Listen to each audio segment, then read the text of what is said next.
I keep the hearing manifest in a physical folder, paper, printed on actual cellulose fiber stock, not on a memory wafer, not in a filed document partition somewhere in the Compact's routing database. Paper. I did it deliberately the day I came home from Geneva because I wanted the weight of it in my hand. I wanted to be able to fold it, crease it, put it in a drawer, take it out again. I wanted it to have the kind of permanence that a digital file never quite achieves. The kind you can spill coffee on and it doesn't disappear, it just stains. The manifest is 47 pages long. It lists, in the dry sequential language that compact logistics protocol requires, every asset that the proposed Human Rescue Doctrine would have prepositioned, per emergency tier, per theater radius, per species-specific physiological subcategory. Tier 1 assets, 6 mobile trauma platforms, each rated for 32 distinct atmospheric tolerances, capable of field reconfiguring their internal pressure and atmospheric mix within 4 hours of a distress call without shore support. Tier 2, 3 hospital barges, each carrying surgical suites calibrated to 71 alien physiologies on file with the compact medical registry, plus an open-spec ward for unregistered species. Tier 3, 2 atmospheric processor arrays, the kind that can be dropped into a compromised biosphere and begin partial stabilization within 18 hours of ground lock, powered by their own fusion cores, requiring no planetary infrastructure to run. Tier 4, 1 full structural engineering battalion, 212 personnel, rated for post-bombardment site assessment and emergency habitat construction in 9 distinct gravity profiles. Tier 5, a Warship Escort. Not a combat vessel, a protection-class frigate, armed enough to hold a contested approach corridor, designed specifically to clear the way for the assets listed in Tiers 1 through 4. That is what the Rescue Doctrine is. That is what I wrote into the manifest, working late in a hotel room in Geneva on the night before the hearing, checking the specifications against the engineering reports and the medical registry updates, and the Compact's own internal casualty projections for the 17 most likely crisis scenarios in the next 50 years. Warden-Primarch of the Vhorrath-kin laughed. Not a private laugh, not a quiet, politely suppressed sound behind a closed hand. He laughed in the chamber in front of 47 Compact delegations, in front of the 3 recording clerks in the Compact's own archival system, which logs everything, and he said, "I have the transcript, I have it memorized, I can quote it without looking," he said. This is an inventory of sentiment. Earth sends its feelings to the distress call. The barges, the processors, the engineers, this is not a rescue doctrine. This is a comfort delivery. The Vhorrath-kin do not require comfort. We require allies. We require competence. We require partners who understand that crisis response is a military function, not a hospitality exercise. There was laughter in the chamber, not universal but enough. The vote came 3 days later. The rescue doctrine was deemed non-binding by a margin of 31 to 16. 31 delegations voted that it was a recommendation only, that no Compact member was obligated to accept or deploy its assets when requested. Warden-Primarch led the block. He shook hands with the delegations afterward. I watched him from the public gallery. He did not look toward the human section. I collected my copy of the manifest. I took it back to my hotel room. I printed it on cellulose fiber stock at the hotel's business center, which required me to find an adapter for the printer and convince it to speak the right file format, which took 40 minutes and a call to my department's tech support line. I folded the 47 pages into thirds and I put them in my bag. I flew home. I filed the manifest in a physical folder. I put the folder in my desk drawer. That was 5 years ago. I am telling you this because I want you to understand what I was carrying with me, not as a grievance, not as a wound, but as a weight I'd learned to hold, on the morning that the routing request came through. The routing request arrived at 3:40 station time, which is the kind of hour that means the situation has already passed the point where anyone could be cautious about it. I was asleep. My comm unit woke me. I read the request summary standing at the edge of my bunk in the dark, and I read it twice, because the first time I thought I had misread it. The Vhorrath-kin, Keth-Vorr system, Draith Separatist Coalition had struck the orbital defense grid at approximately 2100 local time the previous day. A coordinated strike, 3 attack groups, came in along the debris shadow of the Vhorrath-kin's own asteroid belt, where the passive arrays couldn't see them cleanly, until they were already inside the inner system. The orbital shield grid took 60% damage in the first 40 minutes. The backup arrays spun up and held the line, but the Draith had planned for that too.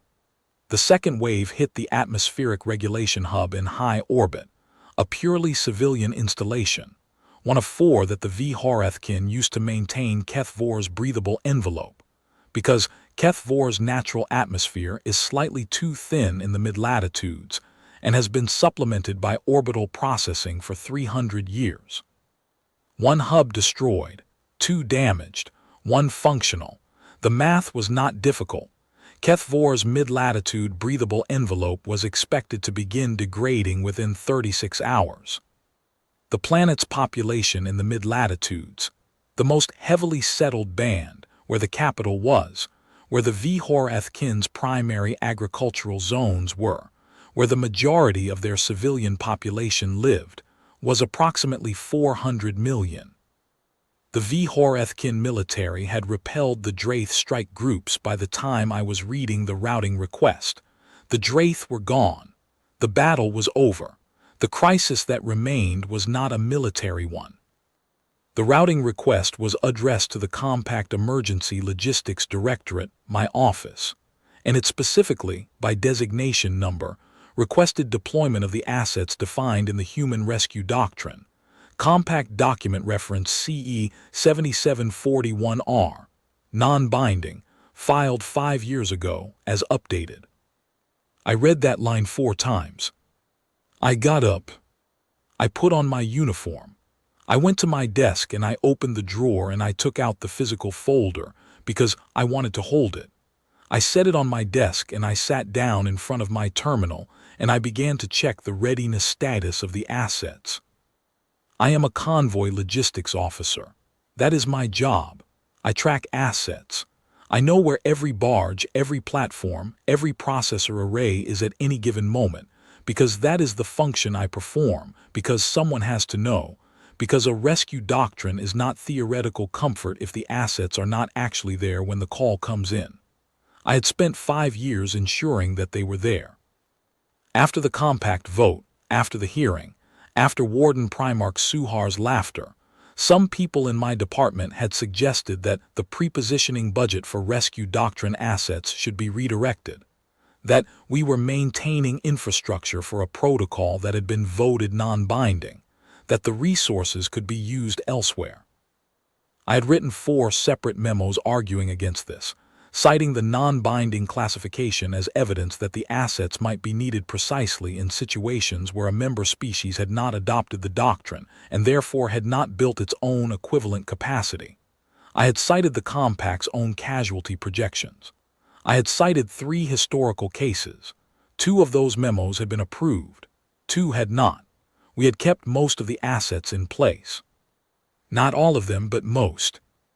At 3:47, I had a preliminary readiness check on my screen.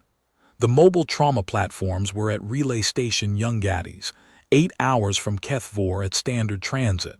All 6. The hospital barges were split, 2 at Youngaddies, 1 at Compact Station Vhorrath-kin, which was 12 hours out but could make 11 if we cleared the approach corridor. The atmospheric processor arrays, and this was the one that mattered most, the one the Keth-Vorr situation hung on, were at Relay Station Youngaddies, both of them, because I had argued successfully for their prepositioning in that sector 18 months ago in a budget memo that had taken me 3 drafts and a meeting with 2 department heads to push through. The Structural Engineering Battalion was split between 2 postings and would require consolidation, which would cost time. The Warship Escort, the Protection Class Frigate Salient, was currently 3 hours from Young Gaddy's, having just completed a routine patrol of the outer sector. By 4:12, I had a convoy assembly timeline. By 4:39, I had routing clearance from the Compact Emergency Authority. By 5:01, I was aboard the lead supply barge Caritas Actual Asterisk, which was the oldest vessel in the Rescue Doctrine fleet, and the one I always chose as my command platform when I could, because its cargo manifest systems were the ones I had configured personally over 4 years, and I knew their quirks. By 6:20, the convoy was assembled at Young Gaddy's. 12 vessels, not counting the Salient Asterisk. 2 hospital barges. The third would join us at Transit Point Beta 7, cutting 4 hours off her approach, plus the 6 trauma platforms, both processor arrays on their carrier vessels, and 4 supply transports carrying the materials the engineering battalion would need. The engineering battalion itself was aboard 2 of those transports. I did a physical walkthrough of the convoy before we jumped. I always do. Not because the readiness reports are wrong, they are not wrong, my department runs clean, but because I want to know what is on my ships with my own eyes. I want to be able to say when the question comes, I saw it. I started with the processor arrays, because they were the load-bearing asset in this operation. They were housed in the cargo bays of the 2 Young Gaddy's auxiliaries, latched into their deployment cradles, pressure-sealed. I walked around each one. They are large. Each array is roughly 40 meters along its primary axis when folded for transport, a stack of interlocked processor rings that unfold in upper orbit like something between a satellite dish and a mechanical flower. I checked the pressure seals on the housing and found them nominal. I checked the deployment actuator circuits, because those are the components most likely to have shifted during rapid convoy assembly, and found them nominal. I put my hand on the housing of the first array, not for any technical reason, just for the same reason I print the manifests on paper, because I wanted to know the weight of it, because I wanted to hold what I was bringing. I moved to the hospital barges next, the Karuna first, then the Matidia Asterisk. I walked through the surgical suites on both and confirmed the physiological configuration files had loaded correctly. I checked that the Vhorrath-kin physiology profile was in the surgical systems, because the Compact Medical Registry had updated it twice in the past 18 months, and I wanted to confirm the updates had propagated. They had. The Vhorrath-kin biochemistry is notably different from most of the Compact's mammalian-adjacent species. Their blood chemistry runs hotter, their coagulation response is faster, their immune system's reaction to standard Compact pharmaceutical compounds is idiosyncratic in ways that the registry had spent the better part of a century documenting. I am not a medical professional, but I know what the right configuration code looks like in the system display, and I know how to confirm that it has loaded and not been overwritten by a default reset. It had loaded. I confirmed it. I moved on. The Solon would not reach us until Beta 7, so I could not walk her. I had spoken with her captain, Commander Ilna Berth, before she left Vhorrath-kin, and she had confirmed her readiness status verbally, which I noted in the log. I trusted the log. I moved on. I walked through the trauma platforms next.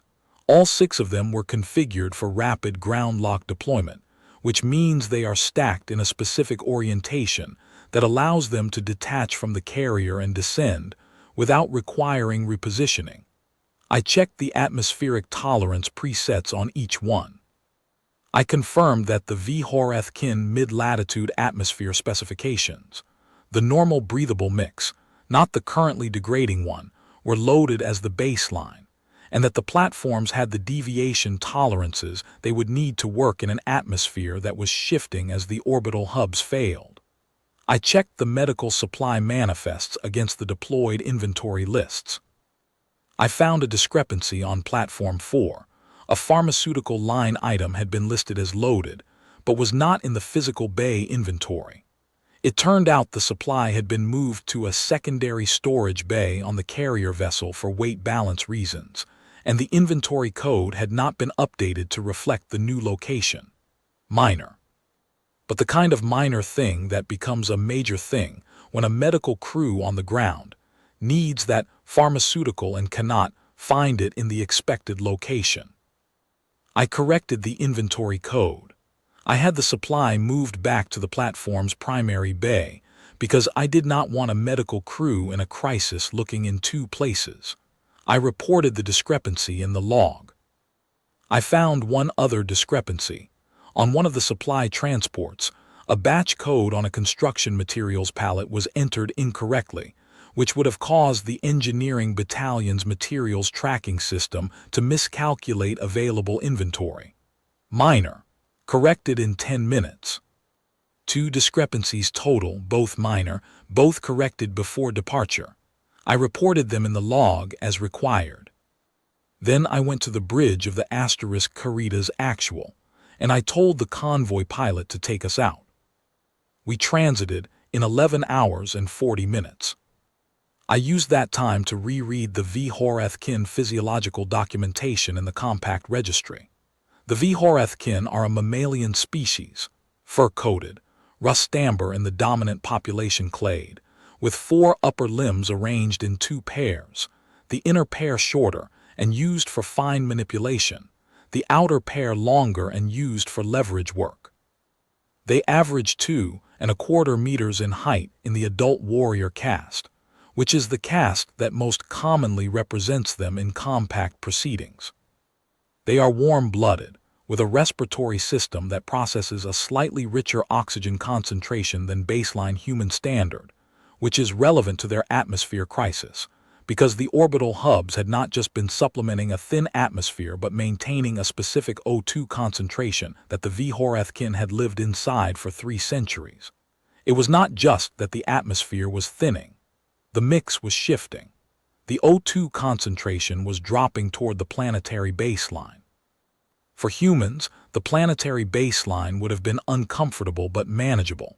For the Vhorrath-kin, who had adapted over generations to the orbital processed mix, it was a medical emergency building across 400 million people at different rates depending on age, health status, and altitude.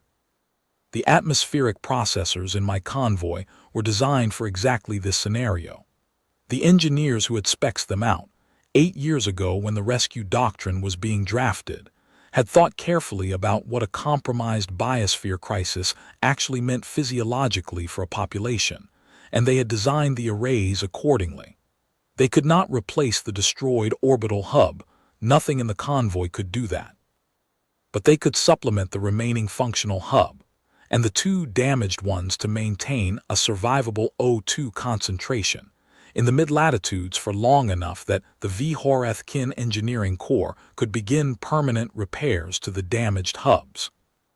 I had read the processor design specifications when I filed the original manifest. I had read them again each time I refiled the readiness reports. I knew what they could do. I trusted that they could do it. The engineers who had designed them had thought about the problem.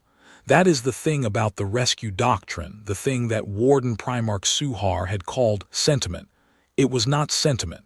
It was applied thought.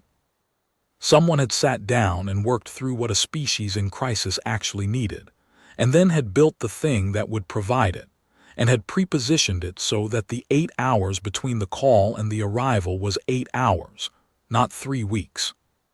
The asterisk salient held our approach corridor. She had reached Keth-Vorr 6 hours before us, running ahead at maximum transit, because the Draith had withdrawn but the compact's crisis protocols required verification, and because the approach corridor into Keth-Vorr's orbital space still had debris from the strike that needed to be mapped and flagged.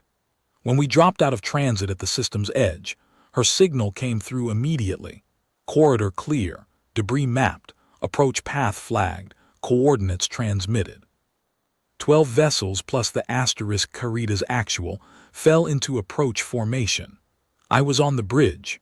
I watched Keth-Vorr resolve from a point of amber light into a planet. It was amber Keth-Vorr. Even from orbit, even through the bridge viewport, you could see the color, a warm ochre-orange in the atmosphere's lower layers, where the Vhorrath-kin's dust and biology had given it that particular hue across centuries of habitation. And you could see at the edges of the mid-latitude band, where the color was changing, slightly hazier, slightly thinner. The processors in the one remaining functional orbital hub were visible as a bright point of light in the high orbital ring, running hard. The two damaged hubs were dark. I opened the compact emergency protocol channel. It is required, when deploying rescue doctrine assets, to announce the convoy's composition over the open emergency channel, a transparency measure, so that the receiving party knows what is arriving and can coordinate their ground resources accordingly. This is standard procedure. It is not optional. It is also, as it happens, what you do when you want the receiving party to understand what is arriving and why. Warden-Primarch Suhar was coordinating emergency response from a ground command post in the capital, Vhorrath-kin. His command channel was linked to the compact emergency protocol frequency, as required. When I keyed the announcement, he would hear it. I keyed the announcement. This is Lieutenant Commander Preeta Vos, Compact Emergency Logistics Directorate, aboard lead barge Caritas Actual *, commanding the following convoy deployed in response to the Keth-Vorr crisis, under compact document reference CE 7741R beginning inventory transmission. Compact procedure requires the inventory to be read in full. I had verified this before departure.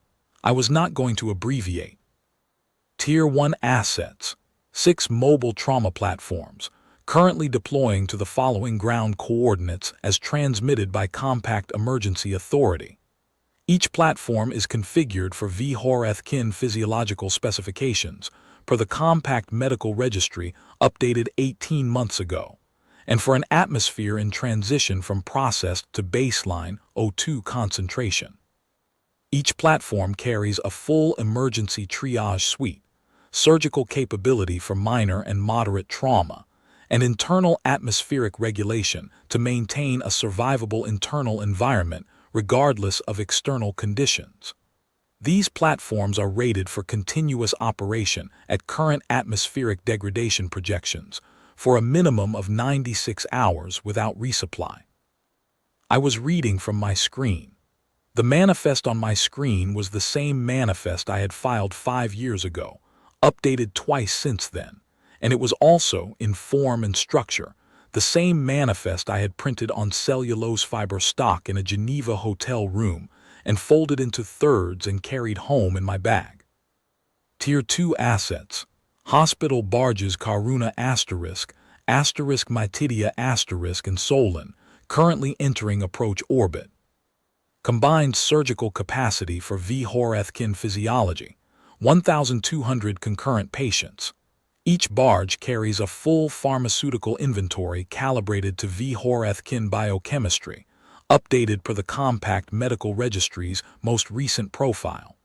Open-spec ward capacity for unregistered injury types, 300 additional patients combined. The Solon is the hospital barge that joined this convoy at Transit Point Beta 7. She came from Compact Station Vhorrath-kin, 12 hours from Keth-Vorr, and she arrived. I want the receiving command to note that she arrived. I had not scripted that last sentence.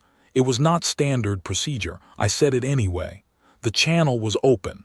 I said it and I continued. Tier 3 assets, 2 atmospheric processor arrays, currently being brought into deployment position in upper orbit by carrier vessels Youngades Auxiliary 1 and Youngades Auxiliary 2. These arrays were prepositioned at Relay Station Youngades 18 months ago following an internal logistics review. Combined processing capacity when active, sufficient to supplement the remaining functional orbital hub and the 2 damaged hubs to maintain an O2 concentration within survivable parameters for the Vhorrath-kin mid-latitude population at current degradation rates, for a minimum of 300 hours. Array deployment to full operational status, estimated 18 hours from now. Until that point, The mobile trauma platforms will be prioritizing treatment of the populations most immediately affected by the atmospheric shift. The elderly, the very young, those with pre-existing respiratory conditions.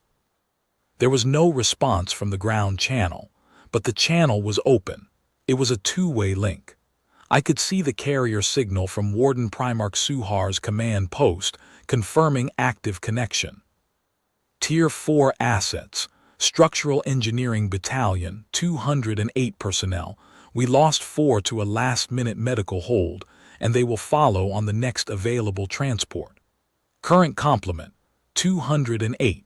They are rated for post-bombardment site assessment and emergency habitat construction. They will begin a survey of the atmospheric hub damage within 12 hours of the processor arrays reaching operational status to determine what permanent repair is possible and on what timeline. They have been briefed on the Vhorrath-kin orbital infrastructure specifications. They have read them. They know what they are looking at.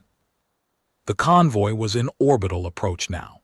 Below me, Keth-Vorr's amber surface was visible in the bridge viewport, and I could see the capital through the atmospheric haze. A spread of amber-toned construction in the mid-latitude plain, the kind of city that only makes sense when you understand the species that built it. The Vhorrath-kin build wide and low because their warrior caste is large and their cultural architecture prioritizes open space and sightlines. The capital was a city that trusted the sky it lived under. That sky was failing. Tier 5 assets, the protection class frigate Salient Asterisk, which you have already heard from. She holds this approach corridor for the duration of this operation. She is not here to conduct combat operations. The Wraith have withdrawn. She is here because compact crisis protocol for contested approach zones requires a protection escort, and because the rescue doctrine specifies one, and because if anything changes, if the Wraith return, if any party attempts to interfere with the aid operation, she is the answer to that problem. She has no other function here today. She is the last item in the manifest. She is also, as I understand the record from 5 years ago, the item that most clearly illustrated what Warden-Primarch Suhar referred to as the inventory's character as a comfort delivery. I note for the record that the warship in question is currently maintaining your approach corridor and has been doing so for the past 6 hours. I closed the inventory transmission and marked it complete in the log. The channel remained open. The ground signal from Vhorrath-kin remained active. And then, after a pause that I counted in my head, I have no idea why I was counting, but I was, and it was 11 seconds a voice came through. Lieutenant Commander Voss. The translator rendered it in clear standard compact trade tongue, but the voice underneath the translation, the actual signal, not the translation layer, was deep and resonant in a way that the translation software never quite captures. The Vhorrath-kin speak with a chest resonance that comes from their larger lung volume, and it is present even in the most minimal communication, even when all they are saying is your name. Warden-Primarch Suhar, I said. Your processor arrays, a pause, your 18-hour deployment estimate, is that conservative or accurate? I had expected many possible first questions. I had not expected that one, and I found, in a small and private way, that I respected it. He was not asking for a reassurance. He was asking for operational precision. It is accurate to within 2 hours either direction, I said. The ground lock procedure for processor arrays of this class in a high-orbit installation requires physical anchoring and alignment to the existing hub infrastructure. The engineers who will conduct it have done it before, on 2 previous deployments. If the existing hub infrastructure is more intact than our preliminary scan suggests, it may be faster. If there is additional damage not yet visible on scan, it may be slower. The honest answer is 16 to 20 hours. I reported 18 as the midpoint. Another pause. The existing hub infrastructure will not pose a problem. Our engineering assessment this morning found the hub chassis intact. The damage was to the processing units, not the structure. That is good news, I said. That may bring the estimate down to 14 or 15 hours. Yes, a longer pause this time. The carrier's signal remained steady. Lieutenant Commander, the 4 personnel on medical hold. You said they will follow on the next available transport. Yes. When is the next available transport? 72 hours. It is the supply rotation from Young Gaddies. Is there another way to bring them sooner? I looked at the routing options I had already pulled on my secondary screen, because I had anticipated this question even if I had not anticipated it coming from Warden-Primarch Vhorrath specifically. There is a courier option. It would be expensive, and it would not be within the pre-approved Rescue Doctrine deployment budget without a waiver. File the waiver request. I will co-sign it as the receiving party. The Compact Emergency Authority will approve it within the hour. Understood, I said. I will file it. The channel paused again. I waited. Lieutenant Commander Voss, Vhorrath said, you were at the hearing 5 years ago. It was not a question. He had been looking at the record, or he remembered. I had been in the public gallery. I was not a delegate. I was a logistics officer. I did not sit in the chamber with the representatives. But the gallery was visible from the chamber floor. He may have seen me. He may have simply checked the Compact's attendee record after he received the routing request and recognized my name. Yes, I said, I was there. You wrote the manifest. I wrote the manifest. The pause this time was longer than the others. The bridge of the asterisk Carita's actual was quiet. My convoy pilot was maintaining approach velocity and not looking at me.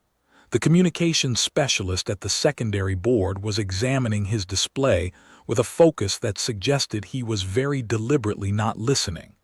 The carrier signal from Vhorrath-kin held steady. The barges are approaching my orbital ring, Vhorrath said finally. I am sending you the ground coordinate prioritization list for the trauma platforms, the demographics most severely affected by the atmospheric shift. My ground coordinators will liaise with your platform crews on positioning. Received, I said, because the coordinate list had already appeared in my routing queue. We will begin platform deployment in 40 minutes. 40 minutes, he said, and then, that is acceptable. The channel did not close. He did not say anything further. After a moment I realized he was not going to say anything further on that subject, and that what he had said, that 40 minutes was acceptable, was, from a Vhorrath-kin Warden-Primarch coordinating a crisis response for 400 million of his people, something close to the maximum that was available to him right now. I understood that, I accepted it, I had the convoy to manage. The next 36 hours are not a story I can tell cleanly. They are not a narrative. They are a logistics operation, and a logistics operation at that scale is a tidal event. It has its own momentum, its own internal logic, and what you do when you are running it is not so much command it as stay ahead of it. You read the readiness reports as they come in. You resolve the conflicts before they become crises. You route the resupply requests. You answer the questions from the platform crews and the barge surgical coordinators and the engineering battalion's assessment teams, who want to know things like whether the Tier 2 resupply on surgical kits can be pulled from the barge Matidia, or whether it has to come from the asterisk Solon. And you know the answer because you walked both barges before departure, and you know where the surplus is. I will tell you the parts that stayed with me. The trauma platforms landed first. They are designed to descend through a degrading atmosphere and begin operations within 2 hours of ground lock, and they did. The ground coordinators from Warden-Primarch Vhorrath's Emergency Response Office were waiting at the designated coordinates, and I want to be specific about this. The Vhorrath-kin ground coordinators were not comfortable with us. I do not mean that they were hostile. I mean that the Vhorrath-kin warrior caste, and the Vhorrath-kin coordinate their crisis response through the warrior caste hierarchy. Their emergency management structures and their military structures are not cleanly separated. The warrior caste coordinators were four-armed, rust amber, 2¼ meters tall, standing in the amber dust of Keth-Vorr, waiting for human-built platforms staffed by human crews to land in their capital's emergency staging areas. And they were operating in an atmosphere that was already thin enough that some of them were wearing partial respirators, and they were coordinating this because they had no choice. My platform crews reported that the coordinators were professional. That is the word that appeared in 3 separate logs from 3 separate platform crews. Professional. The Vhorrath-kin coordinators did their jobs. They directed the platforms to the highest priority staging areas. They provided the demographic triage data cleanly and accurately. They did not obstruct the work, and they did not require managing. They simply did not, in the words of one of my platform crew supervisors, seem particularly glad to be there. I noted this in the log. I noted it without comment because comment was not my function. There was one exception. At hour 9, one of the ground coordinators, a Vhorrath-kin whose designation in the emergency contact file was listed as Sub-Coordinator Vhorrath-kin, 3rd Tier Response, Capital District, came aboard Platform 2 to ask the crew supervisor about the pharmaceutical inventory. He had reviewed the platform's capability documentation and had a question about whether a specific compound in the Vhorrath-kin pharmacopoeia was compatible with the platform's synthesis equipment. It was a technical question, a good one. The compound in question was a respiratory stimulant used in Vhorrath-kin emergency medicine that had no direct human analog and was not in our standard pharmaceutical inventory. The crew supervisor reported the question to the Karuna*S medical team, who within 3 hours had identified a synthesis pathway using the platform's equipment and the Karuna*S pharmacological database, and had produced a working batch. Sub-Coordinator Vhorrath-kin received the batch. According to the crew supervisor's log entry, he examined the compound, tested it with a field analyzer, and then said in compact trade tongue, "This is correct, thank you." And then he went back to his coordination duties. I noted this in the log. I noted it without comment. The processor arrays deployed to upper orbit and began their ground lock sequence 14 hours into the operation, which was at the faster end of my estimate and consistent with what Suhar had told me about the hub chassis integrity. The engineers who anchored them had done the procedure twice before, and the third time is the time when you stop talking about the procedure and simply perform it. By hour 16, the first array was active. By hour 19, the second was online.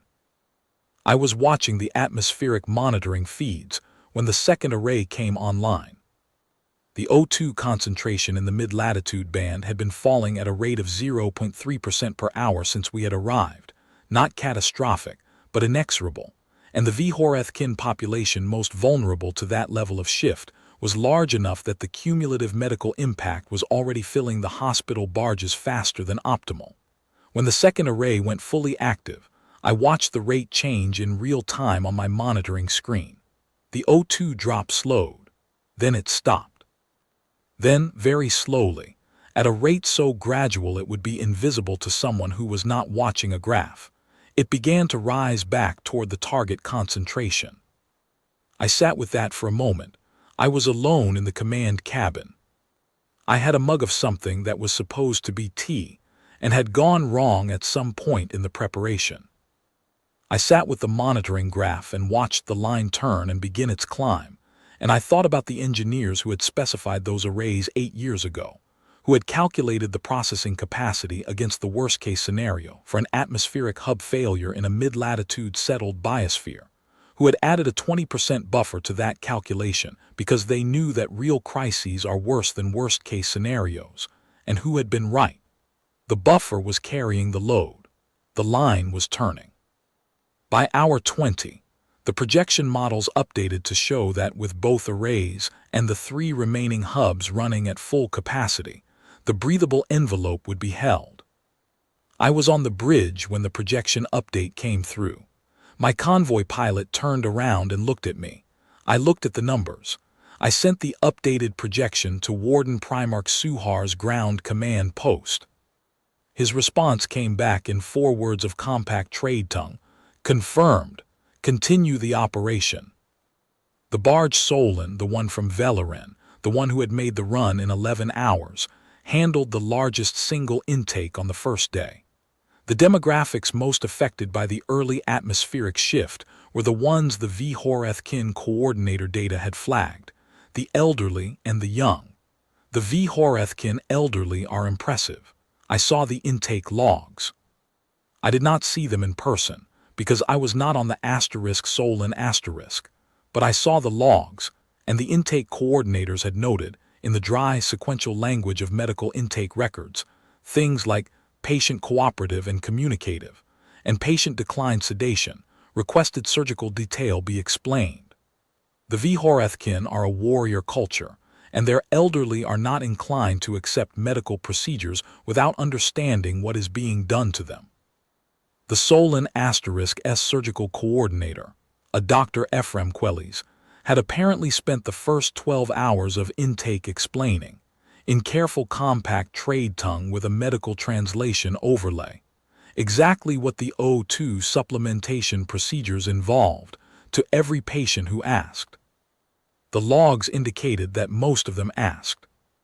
Commander Berth of the Solon also logged, at hour 22, that 3 of her Vhorrath-kin patients, who had been ambulatory enough to move through the barge's recovery ward under their own power, had, without being asked, organized themselves to assist with the intake of subsequent patients, directing newly arrived Vhorrath-kin civilians to the correct ward sections, answering questions from the medical staff about Vhorrath-kin cultural protocols around physical contact, and generally reducing the cognitive load on the Solon *S crew during the highest intensity intake period.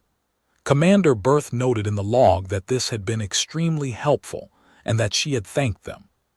She noted that they had not responded verbally to the thanks, but that one of them had inclined his head, which she believed, based on the cultural documentation, was the appropriate Vhorrath-kin acknowledgement. I read those logs at hour 31 when I had a 4-hour window that was not actively on fire.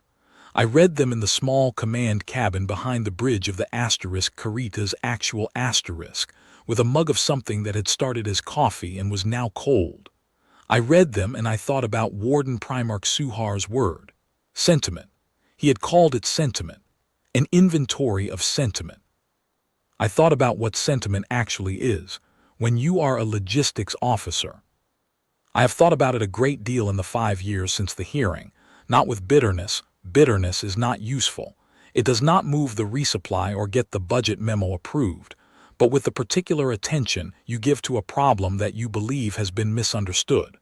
Sentiment, as Suhar had used the word, meant something like the application of feeling in place of capacity, a gesture toward what should be done rather than the competent doing of it. The 47-page manifest as a kind of elaborate sympathy card. What he had failed to see, and what I had spent 5 years maintaining the infrastructure to prove, was that the manifest was not sentiment at all.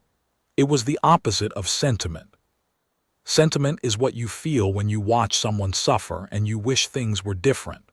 The manifest is what you do so that when the call comes in at 3:40, you have an answer.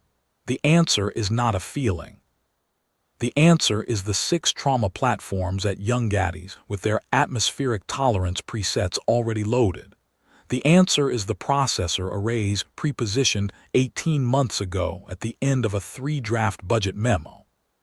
The answer is Dr. Quellis on the Solon, who had read the Vhorrath-kin medical registry updates and could explain the O2 supplementation procedure in compact trade tongue to an elderly warrior who declined sedation and wanted to know exactly what was being done to him.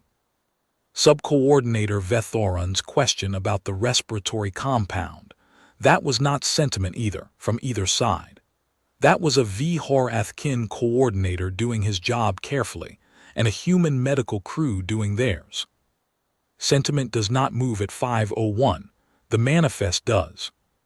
I thought about the engineers who had designed the processor arrays, who had worked through what a compromised biosphere crisis actually meant for the population living under it, and had built the arrays accordingly.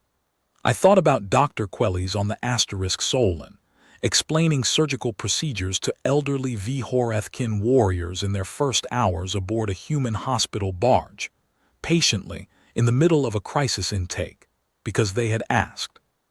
I thought about the intake records, which were dry and sequential and noted things like patient cooperative, because that was the appropriate language for a medical intake record, and said nothing about the fact that those patients were aboard a human vessel they had never seen before, breathing air that a human medical system had stabilized for them, because the atmosphere they had breathed their whole lives was failing.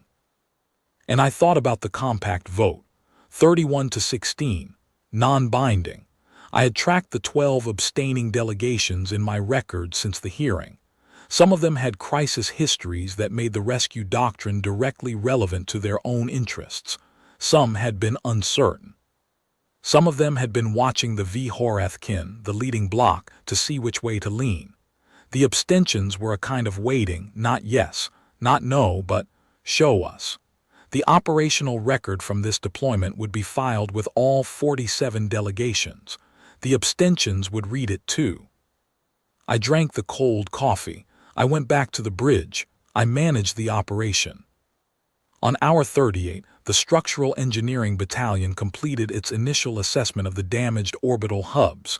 Their lead engineer, a LT, Col. Fana Msimbai, who had been doing post-bombardment assessments for 15 years, and had a way of writing her reports that was so relentlessly practical it bordered on poetry, filed a report indicating that Hub 3 was repairable within 90 days with the materials available in the convoy's supply transport holds, that Hub 2 would require additional materials that could be sourced from the nearest compact supply depot and would take an additional 40 days, and that Hub 1, the hub that had been fully destroyed, was a reconstruction project, not a repair project, and would require a formal engineering contract in probably 2 years. She also noted, in a single parenthetical at the end of the repair feasibility section, that the Vhorrath-kin's own engineering corps had kept meticulous maintenance records on all 4 hubs, that those records had been made available to her team immediately upon request, and that this had reduced the assessment timeline by approximately 6 hours. I noted this in my operational log. I noted that the Vhorrath-kin Engineering Corps kept good records. I noted it because it was relevant and because it was true, and because in the dry sequential language of operational logs, noting it was the appropriate thing to do. At hour 44, Warden-Primarch Suhar requested a direct channel with me. I took it in the command cabin again. He was in his ground command post. I could see the space behind him in the video link, a low-ceilinged room of dark metal and amber light, the kind of space the Vhorrath-kin build for coordination rather than ceremony. He was without his formal regalia. He was wearing what I recognized, from the registry's cultural documentation, as a field coordination uniform, simpler than the robe he had worn at the Geneva hearing, dark in color, the kind of thing you put on when you are managing a crisis and cannot afford the weight of formality. He looked tired in the way that people look tired when they have been managing something enormous for a long time, and the immediate edge of it has passed. He said, "The atmospheric stabilization is holding." "Yes," I said.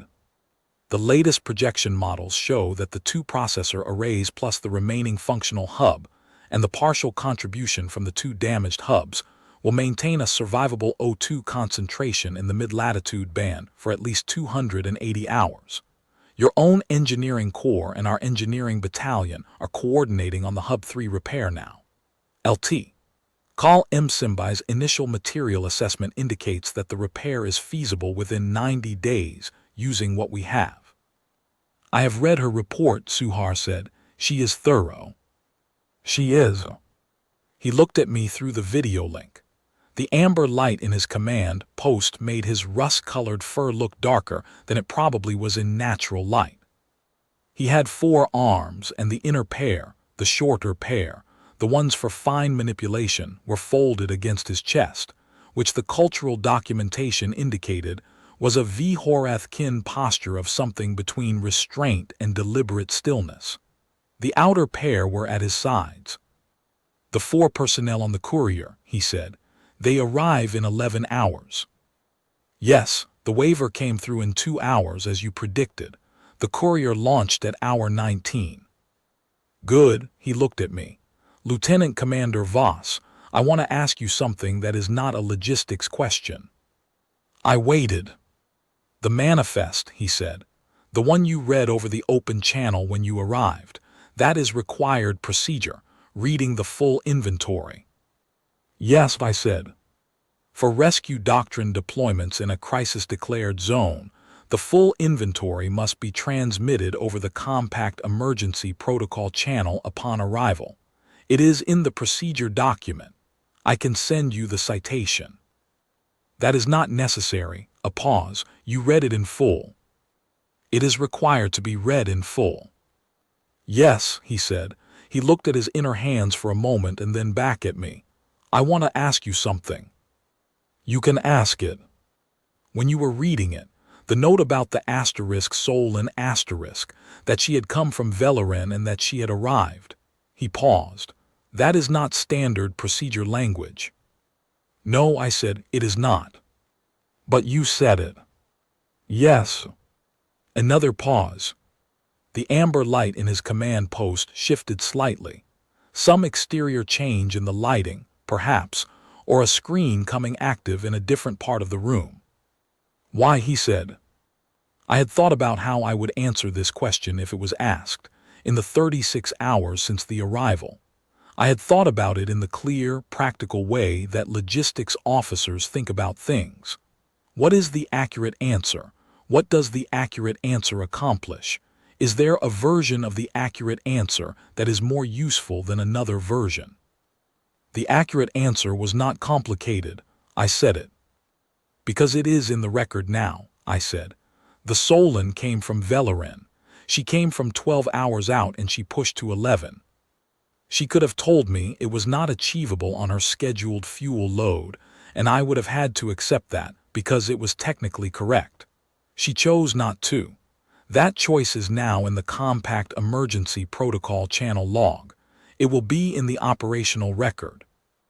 And the people who read that record, the people who decide in 3 years or 5 years or 10 years, whether the rescue doctrine assets get maintained, whether the prepositioning budget gets approved, whether the next manifest gets filed or does not get filed, those people will see it." Suhar was quiet for a long moment. "You are not keeping records of what we needed," he said. "You are keeping records of what the doctrine did." "I am keeping records of what the operation accomplished," I said. "That is my job." "The manifest is part of those records. The open channel transmission is part of those records. LT. Call M. Simbai's assessment report is part of those records. The intake logs from the Solon are part of those records. When this operation is complete, all of those records will be filed with the Compact Emergency Authority, the Emergency Logistics Directorate, and the Compact Standing Committee on Crisis Response. They will be available to all 47 member delegations, including the 31 who voted the doctrine non-binding." "Yes," I said, "including them." He looked at me. The amber light held. The carrier signal was steady. "Lieutenant Commander Voss," he said, "I want to formally transmit something through your compact emergency channel for the record. Will you note it as a received formal communication?" "Yes, what is the communication?" "My office will transmit it in the next 2 hours. I am telling you now so that you are not surprised." He paused. "I will be submitting, through the Compact Emergency Authority's extraordinary session process, a formal request to elevate the Human Rescue Doctrine from non-binding to mandatory protocol status. The submission will include the operational record from this deployment as primary supporting documentation. I will be the primary co-signatory. I held the video link steady. My face did not do anything in particular, because I am a logistics officer, and what I had spent 36 hours doing was holding things steady. I will note the incoming formal communication, I said. The operational record will be attached as supporting documentation, as you request. The vote will not be unanimous, he said. It was not an apology, it was information. There are delegations that will resist. The mandatory classification requires a 2/3 majority. I understand. But it will reach the floor, he said. I will ensure that, and the operational record will accompany it. Yes, I said, it will. He looked at me again through the link. The 4 arms, inner pair against his chest, outer pair at his sides. He looked at me the way someone looks at you when they have something more to say and are determining whether to say it. He decided to say it. At the hearing, he said, I said what I said, I believed it. I want you to understand that I believed it. It was not a political calculation. It was a genuine assessment. We are a warrior culture. We assess capacity in military terms. What you had written appeared to us as I said, sentiment. Yes, I said. What I understand now, he said, is that the capacity I failed to assess was the capacity to have thought carefully about what is actually needed. The processor arrays, the 18-hour deployment estimate that was accurate, the medical registry updates that were current, the engineering battalion that had read the hub specifications before they arrived. He paused. Those are not sentiment, those are preparation. And I did not recognize preparation when I saw it, because it did not look the way I expected preparation to look. I said nothing for a moment. Then, Warden-Primarch, the people who designed this doctrine, the engineers, the medical specification writers, the logistics planners, they will also be in the record. This is not only my operation. I filed the manifest and I drove the convoy. The people who designed what is on the convoy are the ones who thought carefully about what is actually needed. They deserve to be in the record too. I know, he said. The submission will be specific about that. We ended the channel after the operational details that remained. I went back to the bridge. My convoy pilot was watching the approach corridor updates. The Salient was maintaining her position in the outer corridor, silent and competent, doing her one job. I managed the operation. The formal communication from Warden-Primarch Suhar's office arrived an hour and 50 minutes later, as he had said it would. I noted it as received in the operational log. I attached the relevant operational records as supporting documentation. I transmitted the complete file package to the Compact Emergency Authority's routing address, the Emergency Logistics Directorate, and, as required by the Compact's records protocols, to the Standing Committee on Crisis Response with copies flagged to all 47 member delegations. All 47, including the 31 who had voted the doctrine non-binding.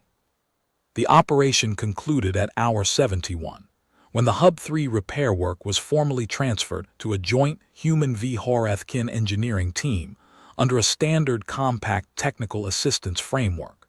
When the hospital barges completed their final patient discharge coordination with Vhorrath-kin surface medical facilities. And when the atmospheric processor arrays were confirmed stable and self-sustaining under remote monitoring protocols that would allow my convoy to redeploy without leaving them unsupported. The trauma platforms were the last to lift. They had been the first to arrive, and they stayed until the ground coordinators confirmed that the surface medical capacity was handling the remaining caseload. I did not speak with Warden-Primarch Suhar again during the operation. We communicated through the formal emergency channel, through our respective coordinators, through the operational log updates that both parties were required to file. That was appropriate. That was what the operation required. When the convoy assembled for departure, I did another walkthrough. I walked through the barges, which were lighter now than when we had arrived. I checked that the processor array's remote monitoring relays were correctly configured. I confirmed that the engineering battalion's materials inventory showed what had been used and what was remaining, and that the materials that would be needed for the Hub 2 repair had been ordered from the compact supply depot and were en route. I found one discrepancy, a minor one, a misfiled inventory code on a supply transport, and corrected it. I went back to the bridge of the *Caritas Actual, and I told the convoy pilot to take us out. We transited back in 11 hours and 40 minutes, the same as the outbound run, because distance does not care about what you have accomplished. I filed the operational report on the return transit. It was a detailed report, because I am a logistics officer and detailed reports are what logistics officers produce, and because the report would accompany the formal submission to the Compact's mandatory protocol review. I documented every asset deployed, every personnel hour, every medical intake, every atmospheric reading, every repair assessment. I documented the 14-hour processor array deployment, the first array active at hour 16, the second at hour 19, the stabilization projection update at hour 20. I documented the *Solon *S11-hour run from Vhorrath-kin. I documented the 4 personnel arriving by courier at hour 45. I documented LT. Call M. Simbi's repair feasibility assessment and her parenthetical note about the Vhorrath-kin engineering records. I documented Warden-Primarch Suhar's formal submission request and the supporting documentation package. I did not document the conversation about sentiment. That conversation was personal. Personal conversations are not part of an operational report. I documented what needed to be documented, and I filed the report with the appropriate parties. When I got back to my office, I opened the desk drawer. I took out the physical folder. I looked at the 47 pages of the original manifest, the cellulose fiber stock with the crease where I had folded it in thirds, the faint ghost of a water stain on the upper right corner of page 3, where the coffee had gotten into my bag during the flight home from Geneva. I put the folder back in the drawer.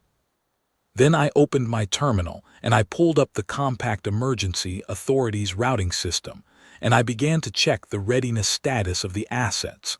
Both processor arrays were reporting nominal from their remote monitoring relays. The hospital barges were in resupply rotation. The trauma platforms were completing their post-deployment maintenance cycle. The Salient was back on outer sector patrol. The engineering battalion was consolidating at their primary posting. Everything was where it was supposed to be.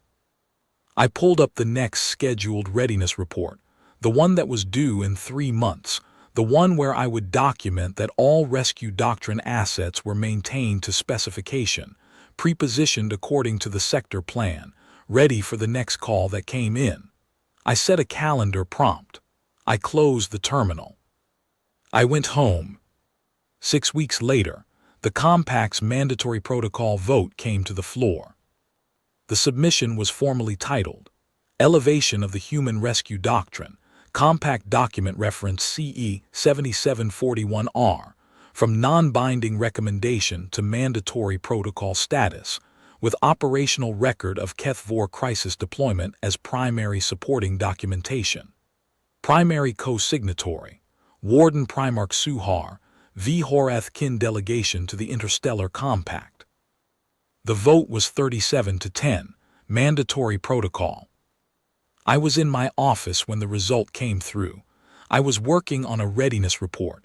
I read the notification. I noted it in my log. I returned to the readiness report.